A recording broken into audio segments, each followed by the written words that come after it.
అమ్మయ్య మొత్తానికి దున్నపోతు పంచాయత్ తెగింది. గదేనుల్లా మంత్రి పొన్నం ప్రభాకర్ ఇంకో మంత్రి అడ్లూరి లక్ష్మణ్ నువ్వు దున్నపోతాను తిట్టిన పంచాయత్ తెగింది అంటున్నా. తోటి మంత్రిని పట్టుకొని గంత పెద్ద మాట హల్కగా ఎట్లా అంటాడు? మనుషులను తిరవలేదా? ఎట్లా పడితే అట్లా తిడితే ఊకునే తానికి మాకు ఇచ్చేట్లేదా అన్నట్టు మాదిగా కులస్తులు మస్తు కోపం చేసిండ్రు. ఇదేదో కథ అడ్డం తిరిగి నిలువుతో కాంగ్రెస్ పార్టీని కష్టాల పాలు చేస్తుంది అనుకున్నారో ఏమో. పార్టీ అధ్యక్షుడు మహేష్ కుమార్ గౌడ్ పొన్నం ప్రభాకర్ ను ఇంటికి పిలుచుకొని అడ్లూరి లక్ష్మణ్ ను లక్షణంగా క్షమాపణ కోరేటట్టు చేసిండు. జరిగినటువంటి ఒక అపోహ వాటన్నిటి పట్ల నేను ఆ మాట అనకపోయినప్పటికీ దానికి పత్రికలో స్వీకరించినటువంటి ప్రకారంగా కొంత తన బాధపడినటువంటి మాటకు నేను క్షమాపణ కోరుతా ఉన్నా. ఎక్కడ కూడా అటువంటి ఆలోచన లేదు, నాకు అటువంటి ఆ ఒరవడిలో నేను పెరగలేదు. మేమంతా కలిసిమెలిసి బతికినోళ్ళము, ఒకళ్ళని ఇంకొకళ్ళు బాధ పెట్టాలా అనుకునేటోళ్ళం కాదు అన్నట్టు చెప్పిండు. ఇక ఇప్పుడు మంత్రి అడ్లూరి లక్ష్మణ్ మనసులో ఉన్న బాధ మొత్తం దిగిపోయింది కావచ్చు.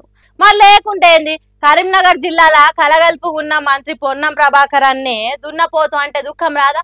ఇంకెవ్వల మాట అంటే ఇంత బాధపడేటోని కాదు అనుకున్నాడు కావచ్చు మంత్రి అడ్లూరి లక్ష్మణ్. ఎప్పుడైతే క్షమించు అని పొన్నం అన్నాడో అందరు ఒక్క కాడిని కలిసి భోజనాలు చేసిండ్రు.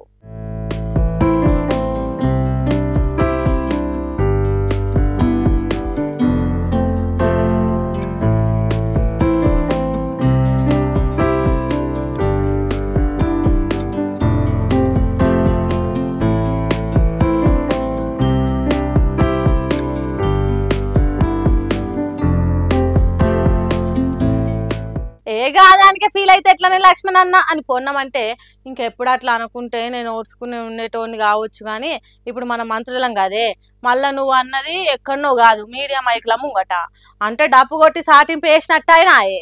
పబ్లిక్ లో నేను మస్తు పలసగా అయితేనే అందుకే బాధ అనిపించింది అని మంత్రులు ఇద్దరు మాట్లాడుకున్నారు కావచ్చు. అగ చూడండి పక్క కూర్చొని పక్క నవ్వుకుంటే ఎట్లా తింటున్నారు.